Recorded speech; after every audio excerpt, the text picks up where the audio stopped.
ଥରେ ଗୋଟିଏ ରାଜ୍ୟରେ ଜଣେ ଆଧ୍ୟାତ୍ମିକ ଗୁରୁ ନିଜେ ଜାଣିଥିବା ଜ୍ଞାନକୁ ପ୍ରଦାନ କରିବା ଲାଗି ରାଜ୍ୟରେ ପ୍ରଚାର କରିଲେ।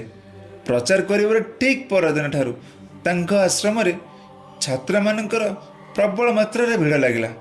ଏହାକୁ ଦେଖି ଗୁରୁଜୀ ଖୁସି ହୋଇଗଲେ ଏବଂ ନିଜେ ଶିଖିଥିବା ଜ୍ଞାନକୁ ଛାତ୍ରମାନଙ୍କୁ ଶିଖାଇଲେ। ଆଶ୍ରମରେ ସବୁକିଛି ଠିକ୍ ଠାକ୍ ଚାଲିଥିଲା, କିନ୍ତୁ ହଠାତ୍ କିଛି ଦିନ ପରେ ଆଶ୍ରମରେ ଗୋଟିଏ ଛାତ୍ର ଚୋରି କରୁଥିବାର ଧରାପଡ଼ିଲା।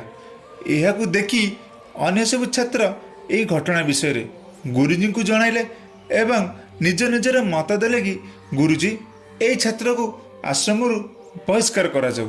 କିନ୍ତୁ ଗୁରୁଜୀ ଏହି ଘଟଣାର ସତ୍ୟାସତ୍ୟ ଜାଣି ମଧ୍ୟ ନୀରବ ରହିଲେ ଏବଂ ସେହି ଛାତ୍ରକୁ ଅନ୍ୟମାନଙ୍କ ସହିତ ମିଶି ଶିକ୍ଷା ପ୍ରଦାନ କରିଲେ।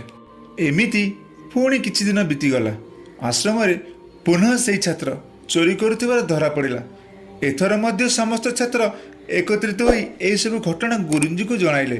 କିନ୍ତୁ ଗୁରୁଜୀ ପୂର୍ବଥର ଭଳି ଏହି ଘଟଣାର ସତ୍ୟାସତ୍ୟ ଜାଣି ମଧ୍ୟ ଚୋରି କରୁଥିବା ଛାତ୍ରକୁ ଦଣ୍ଡ ନ ଦେଇ ନୀରବ ରହିଲେ ଏବଂ ପୂର୍ବଥର ପରି ପଢ଼ାଇଲେ। ଆଶ୍ରମର ଅନ୍ୟ ସବୁ ଛାତ୍ର ଏହି ଘଟଣାକୁ କ୍ରୋଧିତ ହୋଇ ଗୁରୁଜୀଙ୍କୁ ପତ୍ରରେ ଲେଖିଲେ, ଆଦରଣୀୟ ଗୁରୁଜୀ, ଆପଣ ସେହି ଚୋରି କରିଥିବା ଛାତ୍ରକୁ ଆଶ୍ରମରୁ ଯଦି ବହିଷ୍କାର ନ କରନ୍ତି ତେବେ ଆମେ ସବୁ ଛାତ୍ର ଆଶ୍ରମ ଛାଡ଼ି ଚାଲିଯିବୁ। ଗୁରୁଜୀ ଏହି ପତ୍ରଟିକୁ ଧ୍ୟାନର ସହ ପଢ଼ି ସାରିବା ପରେ ସମସ୍ତ ଛାତ୍ରକୁ ଆଶ୍ରମରେ ଥିବା ଅଗଣାରେ ଏକାଠି ହେବା ପାଇଁ ଉପଦେଶ ଦେଲେ। ଏହା ଜାଣି ସମସ୍ତ ଛାତ୍ର ଆଶ୍ରମର ଅଗଣାରେ ଏକାଠି ହେଲେ। ଗୁରୁଜୀ ଧୀର ସ୍ୱରରେ କହିଲେ, ଆପଣ ସମସ୍ତେ ବୁଦ୍ଧିମାନ ଏବଂ ଆପଣମାନଙ୍କର ଭଲମନ୍ଦ ବିଚାର କରିବାର ଶକ୍ତି ଅଛି। ତେଣୁ ଆପଣ କେଉଁଠାରେ ବି ଶିକ୍ଷା ଗ୍ରହଣ କରିପାରନ୍ତି, କିନ୍ତୁ ଏହି ଛାତ୍ର ପାଖରେ ତ ଭଲମନ୍ଦ ବିଚାର କରିବାର ଶକ୍ତି ନାହିଁ। ମୁଁ ୟାକୁ ପଢ଼ାଇବି ନାହିଁ ତ କିଏ ପଢ଼େଇବ? ଗୁରୁଜୀ ଏହି କଥା କହିସାରିବା ପରେ ସେ ଚୋରି କରିଥିବା ଛାତ୍ର ଏହି କଥା ଶୁଣି ଗୁରୁଜୀଙ୍କ ଗୋଡ଼ ତଳେ ପଡ଼ି ଭୋ ଭୋ ହୋଇ କାନ୍ଦିବାକୁ ଲାଗିଲେ ଏବଂ ନିଜେ କରିଥିବା ଭୁଲ ପାଇଁ ଅନୁତପ୍ତ ହେଲେ ଏବଂ ସମସ୍ତ ମନ୍ଦ କର୍ମ ଛାଡ଼ିଦେଲେ।